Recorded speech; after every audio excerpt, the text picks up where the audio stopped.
ஒரு சூப்பரான மட்டன் எல்லோருக்கும் வணக்கம் மக்களே. என்னடா கோழி கொண்டாண்டா கோழி பிடிச்சி உக்காந்துட்டு இருக்கேன் தானே பாக்குறீங்க. நான் பேசுறது வீடியோவில் ரெக்கார்ட் ஆகலைங்க, அதனால வாய்ஸ் போட வேண்டிய நிலைமை ஆகி போச்சு. நம்ம இன்னைக்கு என்ன பண்ண போறோம்னா ஒரு சூப்பரான மட்டன் பிரியாணி தாங்க செய்ய போறோம். விறகடுப்புல தான் செய்ய போறோம். நான் பெரும்பாலும் நம்ம ஜபார் பாய் அண்ணன் யூடியூப் சேனல் பார்த்து தான் நான் பிரியாணி செஞ்சு சாப்பிடுவேன். ஒரு ஹோட்டலில் வாங்கி சாப்பிட்டா எப்படி இருக்கும் அந்த மாதிரி சூப்பராக இருக்குங்க பிரியாணி. கண்டிப்பாக நீங்களும் வீட்டில் ட்ரை பண்ணி பார்த்துட்டு எப்படி இருக்குன்றத கமெண்ட்ல சொல்லுங்க. ஒரு சூப்பரான மட்டன் பிரியாணி செக்கெண்ணில் செஞ்சு நம்ம சாப்பிட போகிறோங்க.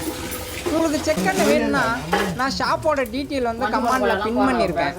வேணும்னா நீங்கள் கால் பண்ணி வாங்கிக்கோங்க. இப்போ பிரியாணி செய்யலாமா?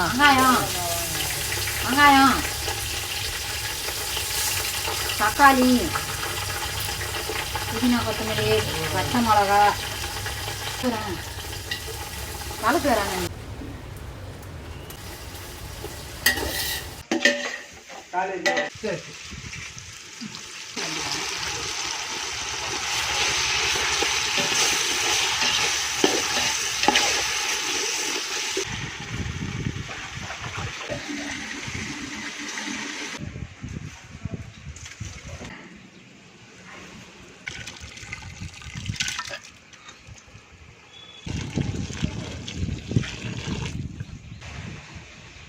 விட்டு போயிடுச்சு, தண்ணி கொஞ்சம் ஊற்று.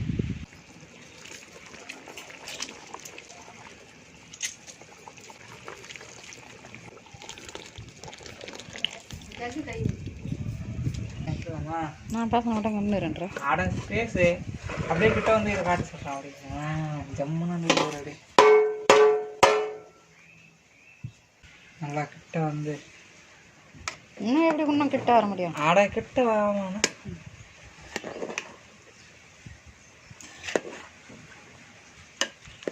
சோறு இன்னும் நீட்டாக இருக்குது, ரொம்ப நல்லா வச்சு போடலாம். சாப்பாடு வெந்து போச்சுண்ணா. கறி இருக்குதா இல்லை? போடாது, கறி எல்லாம் இருக்கும். இந்த இப்படி காட்டு சொல்கிறேன்.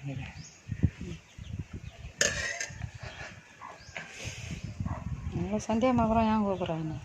ஓ செம்ம பிரியாணிப்பா. என்ன எடுக்க சொல்லிட்டு நீ துண்டு வயிற்று அதுனுக்கா? அட எடுமா கொஞ்சம் நேரம்.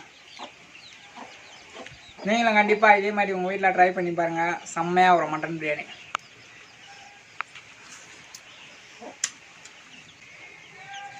மீன் வைக்கலாம் வேணாம், செம்மையாக இருக்குது. என்னோடய ஹோட்டலில் எப்படி வாங்கி சாப்பிடுவோம் அதே தான்.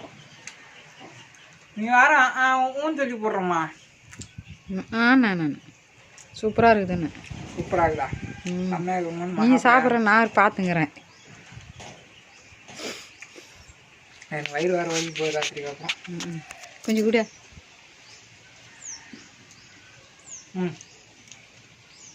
நல்லா இருக்குது, அருமையாக இருக்குது.